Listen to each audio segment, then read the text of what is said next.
Welcome to the Real Bible Rob podcast, and I'm so delighted to have Adina Meyer with me again. And I'll just start by saying a couple of words here. My New Testament professor, Dr. Nijay Gupta, has written much about Galatians and is endlessly fascinated with Paul's letter to them. And I didn't exactly understand this when I was in his classes. Why was this angry letter so important? Like many Christians, I usually favored Ephesians and Philippians, maybe Timothy, but Galatians? Why? Well, it's pivotal as a early window into the first major crisis that Paul encountered in which he had to intervene, the relationship between Jewish converts and Gentile converts in the early church. And my friend Adina Meyer it just finished a whole series of sermons on Galatians. So she's the perfect person to have this conversation with and about the changing views of the letter and why it's so important. So welcome once again, Adina, and I so look forward to hearing what you have to say about Galatians. Thanks, Rob. I'm so happy to be on your podcast again. It's so much fun. So great. Can you tell us a little bit about the structure of your sermon series and why you chose to do it in that way? So it's interesting. You were just sharing that Bible study book about Galatians that starts with chapter 3, and I had 4 sermons. The first one was about chapter 3. Mm-hmm. And which I think is the sort of climax of the letter, where there's the famous passage in Jew or Greek, there is no male or female, there is no slave or free, but all are one in Christ Jesus. So that was my first sermon. Mm-hmm. Then I went back and talked about the very beginning of the letter and what it meant and mm-hmm. the purpose of the letter, Paul's mission in the letter, and I think this sort of entry point into the letter is when he talks about Jesus came to rescue us from this present evil age. Mm-hmm. So that's the beginning. Then my third sermon was about chapter 5, where he talks about the flesh versus the spirit. And mm-hmm. I talked a lot about what does he mean by flesh. A lot of people love to make this about sex. Yeah, of course. Don't your desires of the flesh. And I talked about how the word in Greek sarx for flesh is, yes, it includes sexual sin or sexual misconduct, but it's so much more than that. Yeah. And it's a spirit. I used a lot of theology from Walter Wink. The idea that the spirit of sarx is something that takes an institution that was originally created for good and mm-hmm. makes it into, frankly, evil. So I used a couple of examples, like the healthcare system in this country, which was created to give people health care and now prevents people from getting health care. Or the Environmental Protection Agency currently, which was created to protect the environment and now tries to destroy the environment by getting rid of the fossil fuel endangerment clause. My final sermon was the climax, the end of the letter in chapter 6, where he ends with this beautiful statement: neither circumcision nor uncircumcision is anything, but a new creation mm-hmm. is mm-hmm. everything. So I talked about what that meant. So those were my 4 sermons. Well, it's interesting because Scot McKnight talks about sort of the difficulty of understanding Paul and inscrutability of Paul, but it's really because he's trying to get across a pretty complicated idea of this balance between body and spirit, right? That you're not all spirit, you're not all body, that there is this relationship, right? And we still deal with that today, don't we? This idea of, well, I don't have to care for the earth, I don't have to care for my body, I don't have to care for it, because we're all going to get, raptured, right? Or the other way is where, spirit means nothing. It's all science, and I just have to be able to see it in order to believe it. Yeah. Is that sort of a thing that you got out of that too, or? I really feel like Paul, and this was in the Martin commentary, which I really want to talk about some of the commentaries I read. Oh, yeah. The J. Lewis Martin commentary on Galatians. Yep, show it to us. There he is, yep. He has this idea that, and I've seen this, it's a difficult concept for us as progressive Christians, but spiritual warfare. Uh-huh. Yeah. That there is actual spiritual warfare going on. And when Christ enters into this evil age, the Spirit is engaging in the Holy Spirit, the Spirit of God, is entering into this age, which is dominated by the spirit of the flesh. Yeah. And that there is an actual struggle going on. And we're caught up in that as followers of Christ. But we don't have to be afraid because the Spirit is with us, and the Spirit is the one that's engaging in this struggle. And it's hard for us to really not lapse into that kind of language of, kind of warfare language and domination system language and myth of redemptive violence language, but it's also important to acknowledge what Paul is talking about. In Romans, he says we're not struggling against flesh and blood, but against powers and principalities, and that's exactly what he's in Romans. Yeah. No, that that's the end of Ephesians. The end of Ephesians. Yeah, Ephesians 6. So sorry. But that's really what he's talking about is the power of this present evil age that's ruled by the power of the flesh, which is greed and the spirit of wanting material things. And so to let go of all that and to be ruled by Christ is so radically different, and it involves letting go of all concepts of us and them and duality. Well, in fact, I think that is the complication of Paul, is that people have this natural tendency. It says, if I'm not winning, then I'm going to seize power in order to overpower you. Right, exactly. And that was clearly happening with the people in Galatia, right? Is that there were missionaries, or whatever you want to call them, going to Galatia and saying, oh, no, you need to get circumcised in order to be a good Christian, a real Christian, right? Or you need to follow our way of doing things. And Paul's trying to undo that sort of power grabbing that they were doing. So, I just go, this is why Paul has many different uses and personalities in today's church as well. It hasn't changed. Yeah. And the thing that is, I think the most eye-opening understanding of this letter and that sort of circumcision versus uncircumcision debate came from reading this other book called Galatians Reimagined by Brigette Kahl. Okay. Because you want to show it? Yeah. Handy. These are all in the notes, by the way, so for people who want to. So this book, it's very academic, but she suggests some radical and radically different interpretations of his idea of the law versus the Spirit. Because she suggests that historically the reason many people were suggesting that these Galatians get circumcised was to exempt them from following the state cult. Oh, okay. So, right. Because that would take them out of the norm. Right. Yeah. So Rome was all about law. Right.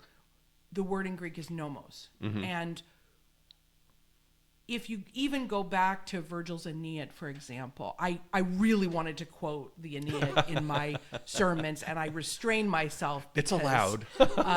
It would have been too long.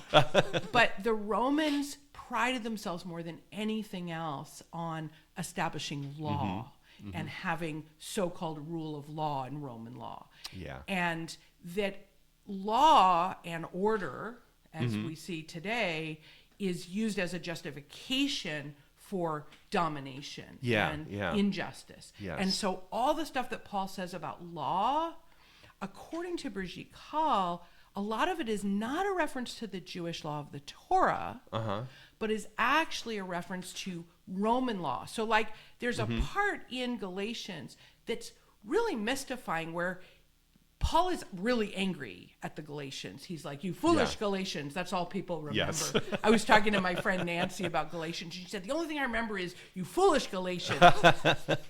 But he says, I noticed that you're observing these festivals. Yeah. That's one of the things he says. Yeah. And she's like, he's not talking about Jewish festivals. Yeah, they all observed Jewish festivals. They were Jews. Yeah. He's talking about Roman festivals, which the state cult required them to participate in, to be obedient to Rome.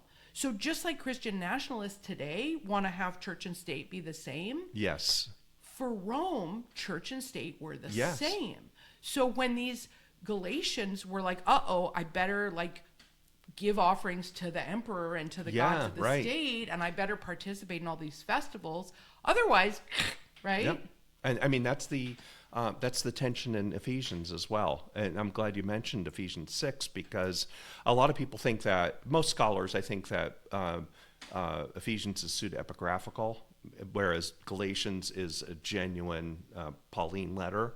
But I've heard other people say, no, Paul, Ephesians is also a Pauline letter because he had to get under the radar, because the Romans were basically saying, were enforcing their cultic practice. They didn't care what you believed. They just made sure they cared whether you were showing, obeisance to the emperor, right? And the only people who were exempted from that were Jews. And the way they got around it was... and that's her argument then? Right. So the Jews...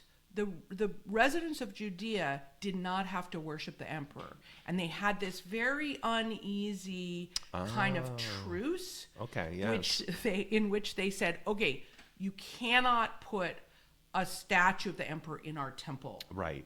Because we worship a God that you cannot make images of. Yep. It is the number one law of our religion that this God has no image, right? Yeah. But here's our compromise. When our priests offer sacrifices to our God who doesn't have an image, we'll pray for the emperor. We will pray on the emperor's behalf that he has just wonderful health and all that kind of stuff. So that was because, of course, the history of multiple empires, polytheistic empires, conquering that region and encountering this fierce resistance to the, it's called the abomination of desolation, right? To have an image in the temple. It's like the worst possible thing. Caligula tried it. Yes. But, the thing is, so the Romans for a long time were willing to be like, okay, that's fine, we'll do that. Of course, until they just continued to rebel, and then they were like, never mind, we're going to just destroy the temple. In fact, and destroy Jerusalem completely. But for a while, they had this uneasy truce, and so if you were a Jew, you didn't have to participate. So the Galatians, who were fearsome warriors. Like, did you ever read Asterix the Gaul when you were growing up? So they were like the big enemies. They were the big enemies of Rome. And they were depicted in Roman literature, in Roman art, as almost monsters, giants, unhuman adversaries. Well, they were Celts, you know that? Very ferocious. Right. And you should read Asterix the Gaul. So they're from... northern France, they're from Britain, and so they really wanted to show that they were like a part of the empire. And then when some of them started becoming Christian and refusing to participate in those state cults, these incomers came in and said, well, why don't you just get circumcised? Because then you will be able to be exempted. That's Brigette Kahl's argument, and it was very it was very convincing when I read it. Sure. And when I and especially because I'm aware that the letter to the Galatians is often used as anti-Jewish theology. Yeah, yes, right. And well, that's a good question then, because regionally, the Galatians were not in the mainstream of the Roman Empire because they weren't along the coast. They were inland people. Right. They were originally Celts, or the Celtic, I guess they went and moved to Celtic areas that we consider today. But also, so there was probably a lot of discussion about Roman control. Absolutely. Because, you see this in the Asia Minor, which was to the west of this. There was always this concern about, because the Romans could control the seaports and stuff like that, but these interior areas, they couldn't. So, yeah. Yeah. So that, in terms of the anti-Jewish theology, when you read Galatians as the law is slavery. Yes. As he goes on and on about how, Abraham had these two wives, and one of them was Sarah, and one of them was Hagar, and one of them is the children of the law, and the other one is freedom. And it's so easy, and you can see how, for people who are anti-Semitic or who are supersessionist, which I'm sure you've talked about on this podcast, yes. This idea that, the old law, it's why I don't like to say Old Testament. I like to say Hebrew Bible. The old covenant is really just expired at this point. Yeah. Right? People misuse Hebrews for this. They'll say, "Oh, it's the replacement. It's the Right. Yeah. And I did a podcast episode on that. Yeah. Yeah, and it's really has led to at best it leads to really ignorant Christians talking about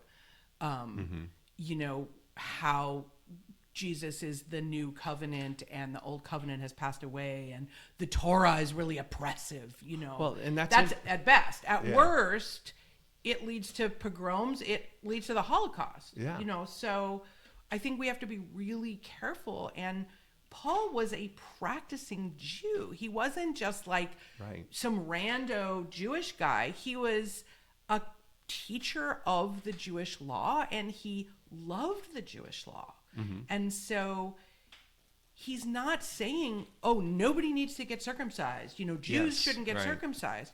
He's saying, if you are not a Judean, if you are not one of that clan, then of course you don't need to get circumcised, because we are all one in Christ Jesus. It's like Galatians 3:28, which says, there is no Jew or Greek, there is no male or female. Free or slave. Right? He's not saying, there's no male or female, so you must all become male, right? Right.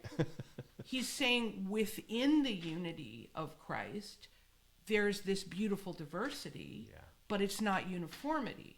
We're all one in Christ Jesus. You're bringing up a very interesting point, is that people always use Paul for what they want. So so Paul is, in fact, I mentioned this, is that the Galatians, I think, reveals a central problem, and that's why it's such an important letter. And the central problem is that Paul has a constant credibility problem. He has a credibility problem with the hardliners, right? Because he's a compromiser, and you read about this in Acts 15, the Jerusalem Council. And then, I hope I got that right. And then of course, people who are Gentiles think that he's a hardcore Pharisee, but no, Paul lives in this space between these two groups, and he does today too. So Paul is the most hated apostle by feminists, right? But Paul is also the one that elevated women in leadership the most by far, and it's so what do we do with Paul? It's so interesting, because I was always on the anti-Paul side, and for lots of good reasons. Well, I don't know. I mean, of course, whenever people who are against women's ordination, they'll be like, I do not, allow a woman. But that, I don't think Paul wrote that. Or he may have written it, but he didn't mean it. He didn't mean it in the way we're using it. Yeah. Studying Galatians has really made me appreciate Paul. I think he's really passionate. I think it's interesting because people have questioned his authority because he wasn't around the physical historical Jesus at all. Yeah. And the claim to authority that the Jerusalem guys have is, I'm Jesus' brother. Yeah, I knew Jesus, right? I was hanging out with him. And here comes this man who encountered the risen Christ. Yeah. Like, what does that even mean, that he encountered the risen Christ? He never knew Jesus in real life, right? And he's way more inclusive than the people in Jerusalem. Yeah.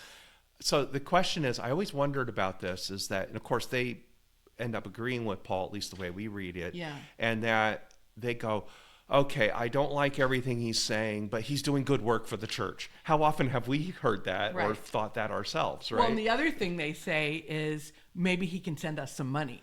Right. And he does. They're like, okay, just remember the poor of Jerusalem.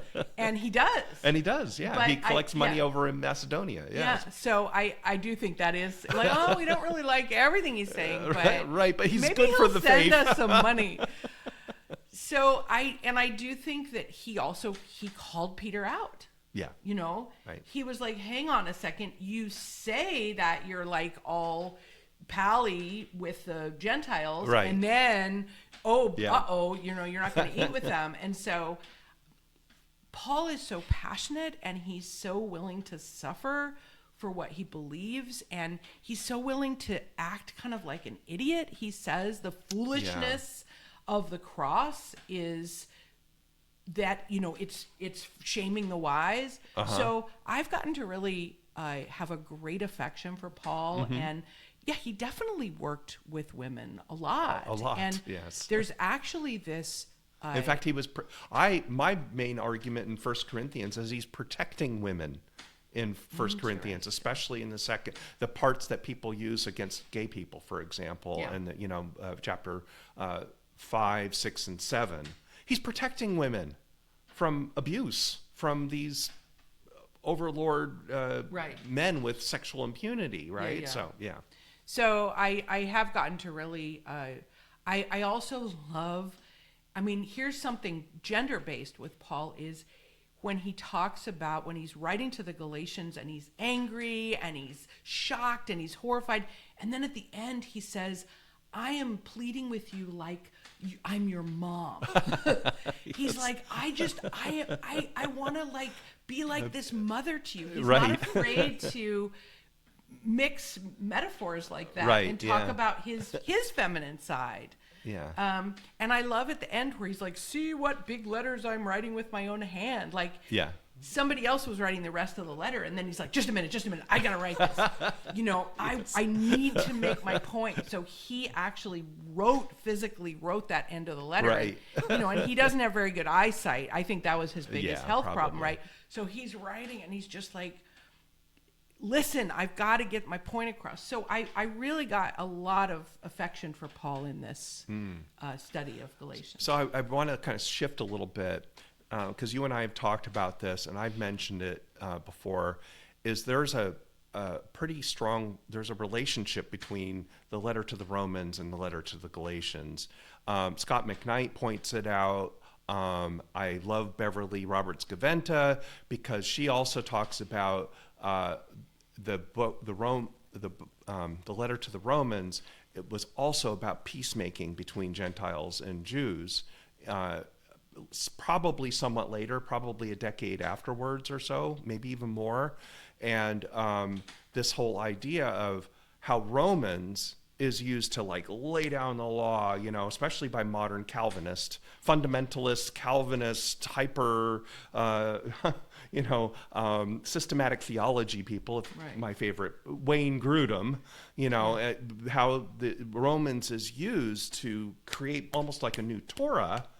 And I go, no, it's about freedom. You know, it's about inclusion. So it's kind of like, how can you use Romans to exclude people? How can you use Galatians to exclude people? You know, I mean, any kind of words can be, if you have that bias already, where there's this us and them, And I think, when I first became Christian, I got this little pamphlet, and it was like, how do you start reading the Bible? Right. Yeah. And they said, you need to read Romans first. Why do you need to read Romans? Because it says all have sinned. Yes. All have fallen short. And that's the main thing you have to absorb about this brand of Christianity. Yeah. That all have sinned, all have fallen short, and so Jesus, we're all in the same Jesus boat. died of our sins and Yes. so forth. And to me, that's so expansive. I mean, all have sinned, all have fallen short. Like using these words, all, or when it says, in Adam, all have died, and in Christ all are alive. Like all means all. And so to me, Romans is the most inclusive. Isn't that crazy? And expansive, and same with Galatians. Here we are with these letters that are telling us to grow, to expand who we think is a Christian, to expand who we think is faithful to God. That's where the word Christian can become kind of a problem too, because we say, well, if you're a follower of Jesus, does that mean you fit into the norm, of the church? And I always like to say that if you can use Romans, you can use Paul's letters for universalism as much as you can use it for exclusion. And I'm not going to say whether one's better than the other necessarily, but the idea is that 1 Corinthians 15:22 says all will be made alive in Christ, right? And 1 Timothy 2:6 is another universalist type passage. It says ransom for all. So people really love the ransom part. They love the death and alive part. They love the evangelism part, but they don't like the all part. No. And that's because we like to feel special. We love to feel special. I love to feel special. Don't you love to feel special? Yeah. And there's something about being in this group that is chosen. Yeah. Over and against a group that isn't chosen. Right. That can make me feel more special. And when Paul, and to me the message of the cross is everyone is equally special. Yeah. So yes, it's not that you're not special, it's that they're special also. So it's kind of like Galatians and Romans, but back to Galatians, it's where do you draw the line? Who's in, who's out? And that's the whole fight in Galatians, right? Is who's in, who's out. And what does all mean? So if all means all people who believe exactly like I do, which is I think what most Christians believe, or does all mean all people who are Catholic, Eastern Orthodox, other kinds of Christianity? Okay, maybe I'll draw the line there. Or does all mean anyone who follows Jesus? Or does all mean anyone who follows God and follows Jesus by proxy, basically?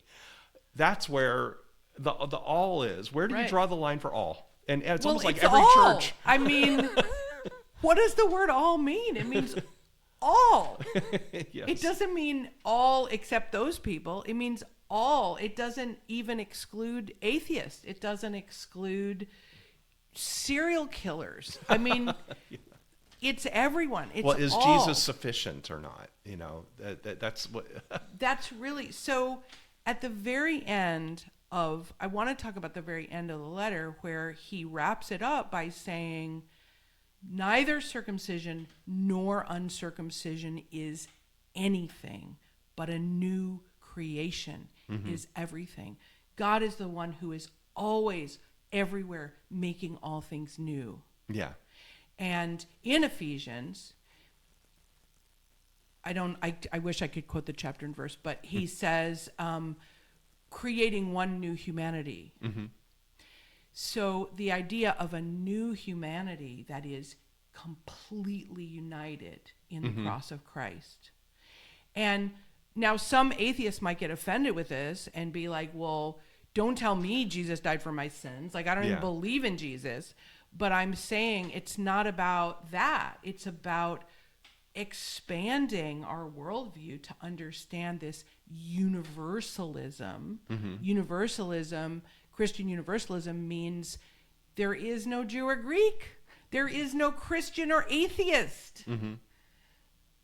Making the sign of the cross or not making the sign of the cross is nothing. People want to find, I think Paul is anti-religion, basically. People always, this is what I said at the end of one of my sermons. That's a little bit controversial, but I think that's a good argument, yes. It's not about being anti-Judaism, anti-Torah, anti-Roman. It's people always want to find the right formula, the right theology. Right. Like, we don't practice infant baptism. The right system. Yeah, exactly. Yes. The right system. Is it infant baptism or is it adult baptism? Can you be re-baptized or not? You know, do you get circumcised or do you not? Right. You know, and Paul is like, none of that means anything. Yeah. You know, whether you say the Our Father in this way or whether you say something else, it's nothing. He says it's nothing. Yeah. What is everything is a new creation. Behold, I make all things new. So the struggle is not between Jew and Greek, male and female, frankly, between us and Christian nationalists. The struggle is between Christ, who entered into this present evil age, which is characterized by these dualities and divisions, to rescue us from that entire system. I think it's really important for people to realize that these things that we're just talking about, who's in, who's out, and the systems and so forth, are the same arguments that are in the New Testament, especially in how people use Revelation. You know, the people who were putting the canon together didn't want to put Revelation in, but they needed to do something in order to put a capstone on and they needed to have some apocalyptic literature in there. So, and they did it. But and Revelation is gorgeous in a lot of respects. It's amazing in a lot of respects. Really tells us a lot about belief. The problem is that Revelation also contains us and a lot of us and them language, especially toward the end. And you kind of go, well, and the people gravitate on that. Of course they do. And that's what they're doing with Paul, I think. Whenever they use Paul for exclusion, is they're just gravitating to this us and them language and completely ignoring the other 95%. Yeah. Or completely ignoring the gospel, right? And you know what? It's all going to be okay. Like, I was thinking about this, Dr. James Dobson passed away recently, as did John MacArthur. Who's going to be number 3?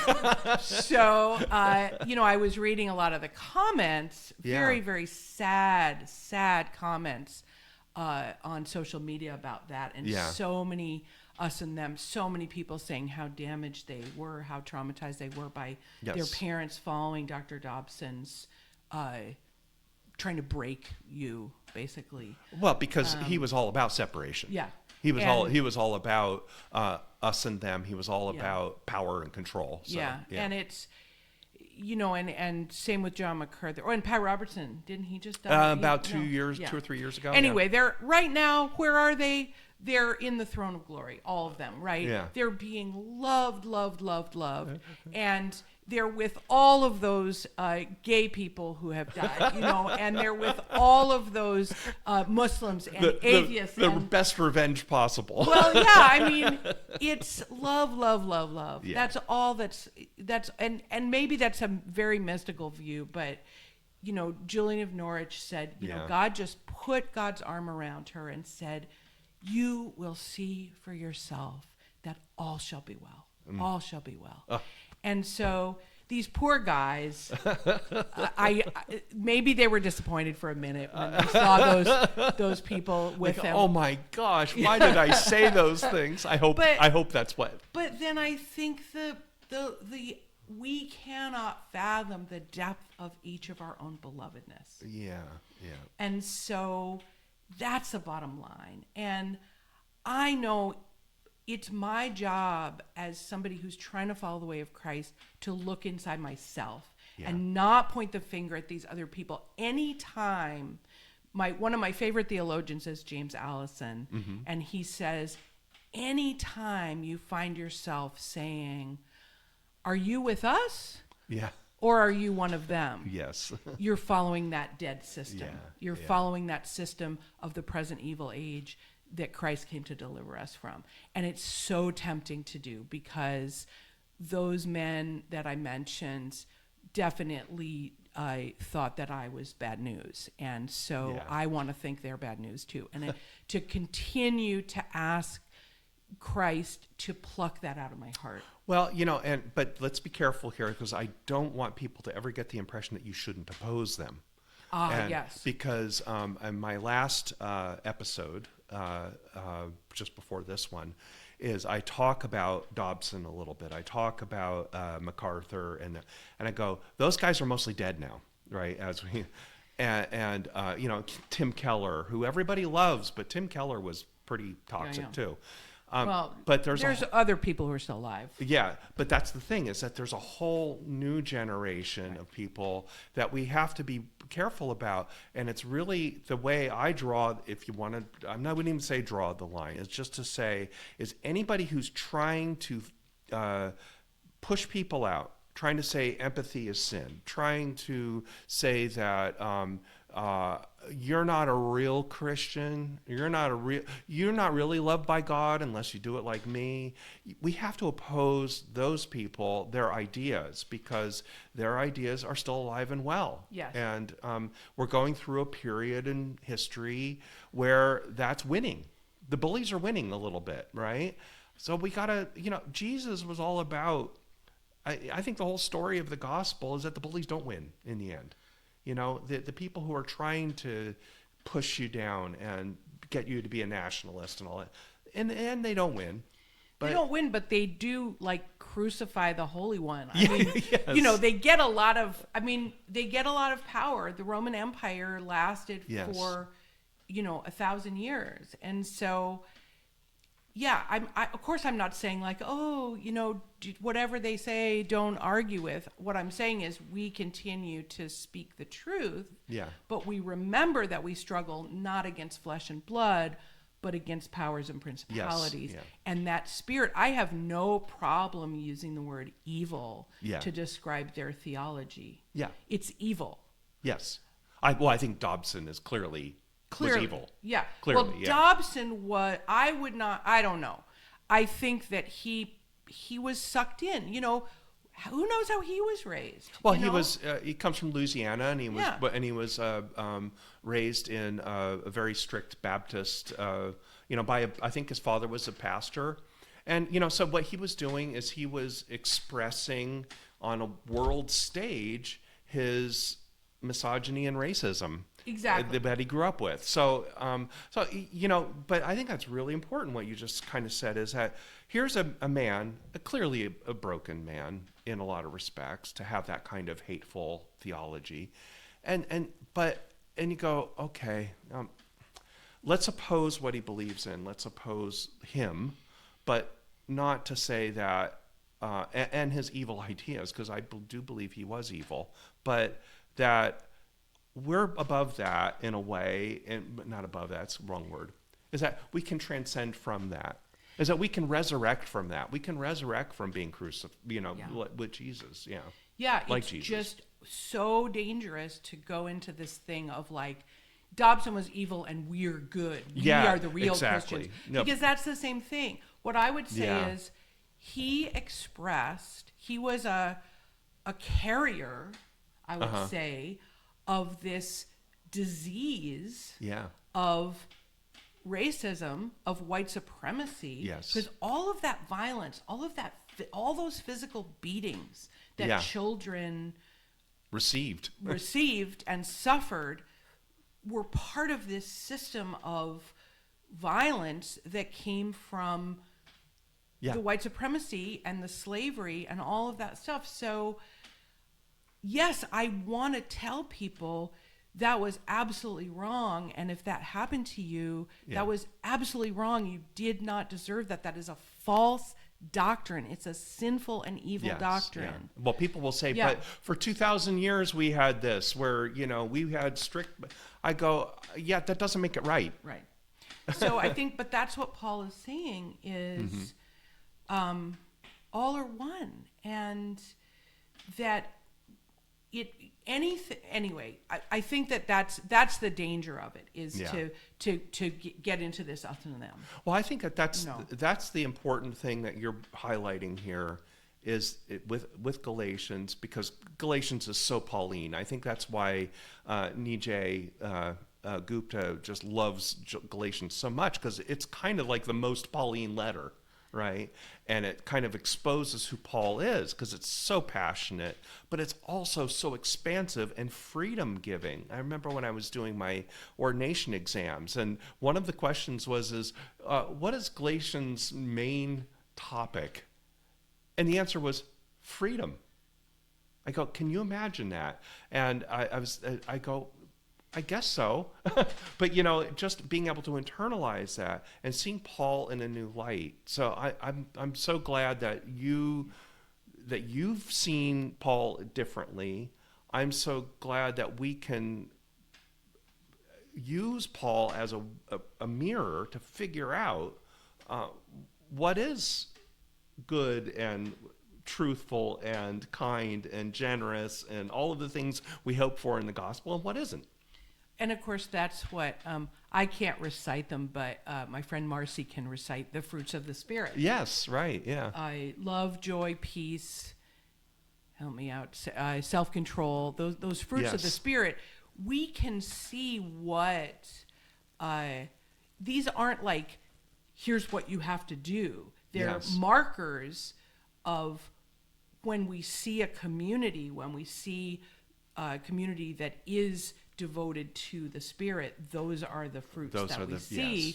And if you look at the opposite, which are the works of the flesh, so-called flesh, the main one is discord. Yeah. The main one is division and trying to get your own way and greed and all of these things. So, I think Paul really lays out, as we say in the United Church of Christ, God has laid before us the way of life and the way of death. Mm-hmm. And that's what Galatians is about. It's about the way of life versus the way of death. Yeah.